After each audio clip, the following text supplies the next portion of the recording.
Hello दोस्तों, स्वागत है आपका chapter wise general science preparation series में। इस वीडियो में हम देखने वाले हैं फिजिक्स का एक बहुत ही इंपॉर्टेंट टॉपिक मैकेनिक्स का कुछ एमसीक्यूज। ये सारे क्वेश्चंस आने वाले एग्जाम्स स्पेशली एनटीपीसी और ग्रुप डी के लिए बहुत ही इंपॉर्टेंट होने वाले हैं। वीडियो स्टार्ट करने से पहले जान लेते हैं मैकेनिक्स होता क्या है। मैकेनिक्स फिजिकल साइंस का वो ब्रांच होता है जो कि एनर्जी और फोर्सेस का बॉडीज पे क्या इफेक्ट पड़ता है उसके बारे में बताता है। Force, work, power, energy, motion, ये सारे टॉपिक्स मैकेनिक्स का ही पार्ट है। अब स्टार्ट करते हैं आज के पहले क्वेश्चन से। Select the scalar quantity from the given options. इन चारों ऑप्शंस में से स्केलर क्वांटिटी कौन सा है? फिजिकल क्वांटिटीज दो पार्ट में डिवाइडेड है। सबसे पहला ये स्केलर क्वांटिटी और दूसरा वेक्टर क्वांटिटी। वेक्टर क्वांटिटी वो सारे फिजिकल क्वांटिटीज होते हैं जिनमें मैग्नीट्यूड और डायरेक्शन दोनों होते हैं। और एक चीज याद रखिएगा, वेक्टर क्वांटिटीज को triangle law of vector addition को फॉलो करना पड़ता है। अगर कोई फिजिकल क्वांटिटीज ये तीनों चीज फॉलो करता है तो वो वेक्टर क्वांटिटी होगा। स्केलर क्वांटिटी वो क्वांटिटी होता है जिसमें सिर्फ मैग्नीट्यूड रहता है, डायरेक्शन नहीं होता है। तो इन चारों ऑप्शंस में से वेलोसिटी एक वेक्टर क्वांटिटी है, डिस्प्लेसमेंट भी एक वेक्टर क्वांटिटी है, मोमेंटम भी एक वेक्टर क्वांटिटी है, पर करंट ये एक स्केलर क्वांटिटी है। करंट में मैग्नीट्यूड भी होता है, डायरेक्शन भी होता है, पर ये triangle law of vector addition को फॉलो नहीं करता है। ये ट्रायंगल लॉ या पैरेललोग्राम लॉ भी हो सकता है, दोनों में से कोई भी। तो याद रखिएगा, करंट जो होता है वो ट्रायंगल लॉ या parallelogram law of vector addition को फॉलो नहीं करता है और इसीलिए ये वेक्टर क्वांटिटी नहीं होता है। Next question, change in velocity per unit time is known as. Change को हम डेल्टा से डिनोट करते हैं। चेंज इन वेलोसिटी यानी del v by time. Change in velocity per unit time को एक्सेलरेशन बोला जाता है। सपोज एक बॉडी का इनिशियल वेलोसिटी है u, आफ्टर टाइम t उसका वेलोसिटी हो जाता है v। तो इधर चेंज इन वेलोसिटी होगा v माइनस यू। अब पर यूनिट टाइम अगर करें तो बाई t हो जाएगा। तो इसी को हम लोग एक्सेलरेशन बोलते हैं, v minus you by T. इधर से हम Newton's first law of motion को डिराइव कर सकते हैं। t को अगर यहाँ ले जाएं तो ये बन जाएगा v is equal to u plus a t. और एक चीज़ याद रखिएगा, एक्सेलरेशन का जो यूनिट होता है वो होता है मीटर पर सेकेंड स्क्वायर, क्योंकि ऊपर में वेलोसिटी है, वेलोसिटी का यूनिट होता है मीटर पर सेकेंड और नीचे में टाइम है, टाइम का यूनिट होता है सेकेंड। तो नीचे ये सेकेंड जाके सेकेंड स्क्वायर हो जाएगा। ऑप्शंस के बाकी सारे टर्म्स भी देख लेते हैं ये क्या होता है। Displacement is the shortest distance between the initial and final point. Suppose एक बॉडी का ये इनिशियल पॉइंट है, आफ्टर टाइम टी वो यहाँ पे आ गया तो ये उसका फाइनल पॉइंट हो जाएगा। तो डिस्प्लेसमेंट जो होगा वो इधर से इधर तक का जो शॉर्टेस्ट डिस्टेंस होगा उसको बोलेंगे, यानी ये डिस्टेंस स्ट्रेट लाइन। और ये जो टोटल डिस्टेंस है जो ये ट्रैवल कर रहा है इसे हम डिस्टेंस बोलेंगे। तो याद रखिएगा, डिस्प्लेसमेंट जो होता है एक वेक्टर क्वांटिटी होता है और डिस्टेंस जो होता है वो स्केलर क्वांटिटी होता है। टॉर्क जो है इसको हम आगे देखेंगे, इसके ऊपर क्वेश्चन है इसमें। Next, velocity. Velocity is the ratio of displacement to time. Velocity जो होता है वो डिस्प्लेसमेंट और टाइम का रेशियो है। यही अगर स्पीड बोला जाए तो स्पीड डिस्टेंस और टाइम का रेशियो होता है। इसीलिए जो स्पीड होता है वो एक स्केलर क्वांटिटी है और वेलोसिटी जो है ये एक वेक्टर क्वांटिटी होता है। Next question, a cricket ball can be hit to a maximum horizontal distance when hit at an angle at। Suppose ये एक क्रिकेट बॉल है, इसे किस एंगल से हिट करेंगे तो ये मैक्सिमम दूरी तय करेगा हॉरिजॉन्टली। हॉरिजॉन्टली यानी ये डिस्टेंस, हमें ये डिस्टेंस नहीं देखना है। तो ये प्रोजेक्टाइल मोशन से क्वेश्चन है, इसका आंसर होगा 45 डिग्री। अब इसका एक्सप्लेनेशन देखते हैं। एक बॉडी जब प्रोजेक्टाइल मोशन में ट्रैवल करता है तो उसका जो हॉरिजॉन्टल डिस्टेंस का फॉर्मूला होता है वो ये होता है u² साइन 2 थीटा बाई जी। ये जी जो है ये एक्सेलरेशन ड्यू टू ग्रेविटी है और इसका वैल्यू 9.8 मीटर पर सेकंड स्क्वायर होता है। यहाँ पे ये जो साइन 2 थीटा है इसका वैल्यू मैक्सिमम कब होगा, जब थीटा 45 डिग्री होगा, क्योंकि साइन का मैक्सिमम वैल्यू होता है साइन 90 पे यानी 1। इसे 90 डिग्री बनाने के लिए थीटा को 45 डिग्री होना पड़ेगा। तो इसीलिए 45 डिग्री पे कोई प्रोजेक्टाइल को अगर थ्रो किया जा रहा है मैक्सिमम डिस्टेंस ट्रैवल करेगा। Next question, which law of motion is also known as law of inertia? First law of motion को ही लॉ ऑफ इनर्शिया बोलते हैं। अब ये जान लेते हैं इनर्शिया होता क्या है। Inertia is the inability of a body to move by itself when at rest or to come at rest when moving। कोई भी बॉडी पे अगर एक्सटर्नल फोर्स हटा दिया जाए तो वो अगर मोशन में है यानी मूव कर रहा है तो वो मूव करते रहेगा, और अगर वो रेस्ट में है तो वो रेस्ट में ही रहेगा। यही इनएबिलिटी ऑफ अ बॉडी को इनर्शिया बोला जाता है। और जो Newton's first law of motion है वो भी यही बोलता है कि एक बॉडी तब तक मोशन में रहेगा या रेस्ट में रहेगा जब तक कि कोई एक्सटर्नल फोर्स उस पर काम नहीं कर रहा है। नेक्स्ट क्वेश्चन, ये चारों में से कौन सा इक्वेशन सेकंड मोशन से रिलेटेड है? तो सेकंड लॉ ऑफ मोशन से रिलेटेड है s equal to u t plus half a t square. जहाँ पे s जो है ये डिस्टेंस है, u जो है ये इनिशियल वेलोसिटी है, t टाइम है और a एक्सेलरेशन है।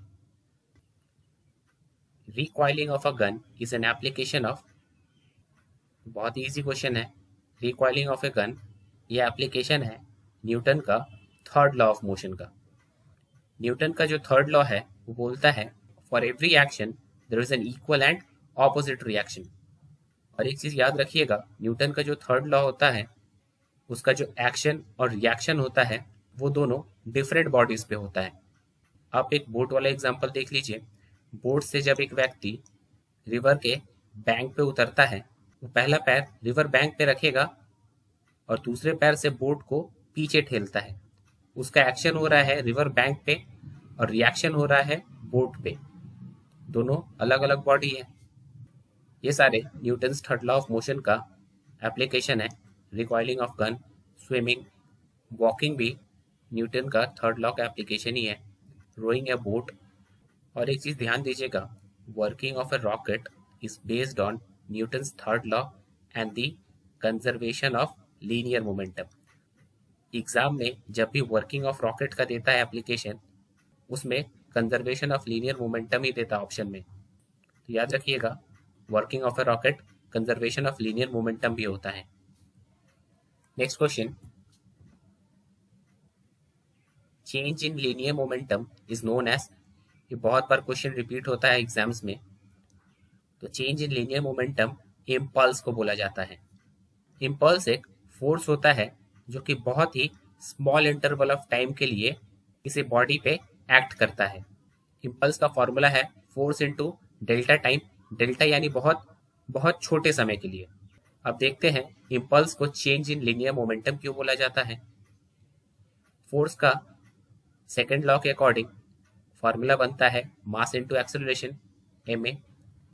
और अगर टाइम डेल्टा टी है तो हमने एक्सेलरेशन का भी फॉर्मूला सीखा था v minus you by T. इस केस में डेल्टा टी है t, तो a को v minus you by delta T से रिप्लेस किया गया। यहाँ पे डेल्टा टी कट जाएगा, बचेगा क्या, m into v minus u. और जो मोमेंटम का फॉर्मूला होता है वो होता है मास इंटू वेलोसिटी। तो m v minus m u, ये हो गया चेंज इन लीनियर मोमेंटम। यहाँ से इम्पल्स का एसआई यूनिट भी पूछता है। इम्पल्स का एसआई यूनिट होता है न्यूटन सेकंड। फोर्स यानी न्यूटन और टाइम यानी सेकंड। मोमेंटम का एसआई यूनिट होता है केजी मीटर पर second. Next question, the external force that holds the body in a circular motion is, एक सर्कुलर मोशन में अगर कोई बॉडी रोटेट कर रहा है तो उसे एक फोर्स बांध के रखता है जिसे हम सेंट्रीपिटल फोर्स बोलते हैं, और इसका जो डायरेक्शन होता है वो इनवर्ड्स होता है। इसका वैल्यू mv²/r होता है। यहाँ पे m mass of the body है, v जितना वेलोसिटी से ये रोटेट कर रहा है, और r इसका रेडियस यानी यहाँ से लेके यहाँ तक का दूरी। यहाँ पे देखिए एक बहुत ही इंपॉर्टेंट पॉइंट बोला गया है, a body moving in a circular path changes its direction continuously. कोई भी बॉडी अगर एक सर्कुलर पाथ में ट्रैवल कर रहा है तो उसका डायरेक्शन हर एक इंस्टेंस में चेंज होते रहता है, और उसका जो डायरेक्शन होता है वो उस पॉइंट पे अगर हम टेंजेंट टानेंगे तो उससे निकलता है। सपोज ये पॉइंट पे ये बॉडी का हमें डायरेक्शन निकालना है तो इधर से हमें एक टेंजेंट टानना होगा। टेंजेंट वो लाइन होता है जो सर्कल के एक पॉइंट से टच होके जाता है। तो इस पॉइंट पे इसका डायरेक्शन यहाँ होगा, इस पॉइंट पे इसका डायरेक्शन यहाँ होगा, इस पॉइंट पे इसका डायरेक्शन यहाँ होगा, और इसीलिए बोलते हैं हर इंस्टेंस पे सर्कुलर मोशन में बॉडी का डायरेक्शन चेंज होते रहता है। Next question, a cream separator works on the principle of. जो क्रीम सेपरेटर होता है वो सेंट्रीफ्यूगल फोर्स पे काम करता है। यहाँ पे सेंट्रीफ्यूगल फोर्स का कुछ एप्लीकेशन है, cream separator, centrifugal dryer, washing machine, ये सारे टेक्नोलॉजीज सेंट्रीफ्यूगल फोर्स पे काम करते हैं। अभी हमने देखा सेंट्रीपिटल फोर्स सर्कुलर मोशन में एक बॉडी को बांध के रखता है और इसका डायरेक्शन इनवर्ड्स होता है। सेंट्रीफ्यूगल फोर्स ठीक इसका उल्टा होता है, इसका मैग्नीट्यूड और डायमेंशन ठीक सेंट्रीपिटल फोर्स के जैसा ही होता है, पर बस ये ऑपोजिट डायरेक्शन में काम करता है जैसा हमने देखा अभी। और एक चीज याद रखिएगा, जो सेंट्रीफ्यूगल फोर्स होता है वो एक फिक्टिशियस फोर्स होता है, वो एक स्यूडो फोर्स होता है, यानी एक नकली फोर्स है। इसे अगर समझने जाए तो ये थोड़ा बड़ा हो जाएगा टॉपिक। इसके लिए हमें फ्रेम ऑफ रेफरेंस समझना पड़ेगा, जिसमें initial frame of reference, non initial frame of reference, ये सारे आते हैं। और ये सारे क्वेश्चंस का हमारे एग्जाम में आने का चांसेस बहुत कम होता है, तो इसीलिए हम इसे स्किप करते हैं। बढ़ते हैं अगले क्वेश्चन की तरफ। The moment of force is the product of. याद रखिएगा मोमेंट ऑफ फोर्स को ही हम टॉर्क बोलते हैं, और इसका फॉर्मूला होता है फोर्स इनटू मोमेंटम। इसे समझते हैं। The turning effect of a force is called moment of force या टॉर्क। जब भी हम किसी बॉडी पे फोर्स अप्लाई करें और वो टर्न कर जाए तो इस केस में हम उसे मोमेंट ऑफ फोर्स बोलेंगे या टॉर्क बोलेंगे। इसका सबसे बेस्ट एग्जांपल है हमारा घर का दरवाजा। सपोज ये एक दरवाजा है और ये यहाँ से लॉक है और खुलता है इस साइड से, तो इसे हमें अगर आसानी से खोलना है तो हम उसे इस साइड से कहीं धक्का देंगे, यानी इधर से जितना दूर हो सके उतना दूर से धक्का देंगे तो ये आसानी से खुल जाएगा। हम अगर इसे यहाँ से धक्का ना देके और दूर से धक्का दें, सपोज यहाँ से धक्का दे रहे हैं या यहाँ से धक्का दे रहे हैं, तो इसे खोलना बहुत मुश्किल हो जाएगा, हमें ज़्यादा मेहनत करना पड़ेगा। वो हम समझेंगे टॉर्क के जरिए। टॉर्क का जो फॉर्मूला होता है वो होता है फोर्स इनटू परपेंडिकुलर डिस्टेंस या मोमेंटम। फोर्स यानी हम जितना शक्ति लगा रहे हैं, और ये जो परपेंडिकुलर डिस्टेंस है वो यहाँ से लेके यहाँ तक का दूरी है। सपोज अगर हम यहाँ से धक्का दे रहे हैं डोर को, तो हमारा परपेंडिकुलर डिस्टेंस ये हो जाएगा, तो टॉर्क भी बढ़ेगा और ये आसानी से खुल जाएगा। अगर हम यहाँ से धक्का दे रहे हैं या यहाँ से धक्का दे रहे हैं तो इसका जो परपेंडिकुलर डिस्टेंस होगा ये छोटा हो जाएगा, और ये छोटा होगा तो टॉर्क का जो वैल्यू होगा वो भी छोटा हो जाएगा।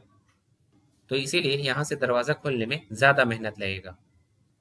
आप ये पिक्चर में भी एग्जाम्पल देख सकते हैं।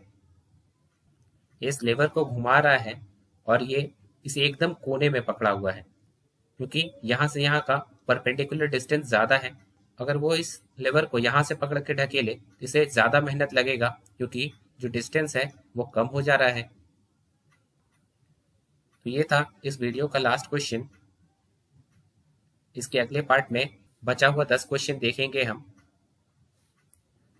आप इस टॉपिक का सारा क्वेश्चंस हमारे वेबसाइट पे भी देख सकते हैं। हमारे वेबसाइट का लिंक आपको हमारे डिस्क्रिप्शन बॉक्स में मिल जाएगा। तो मिलते हैं अगले वीडियो में, तब तक के लिए good bye and thanks for watching.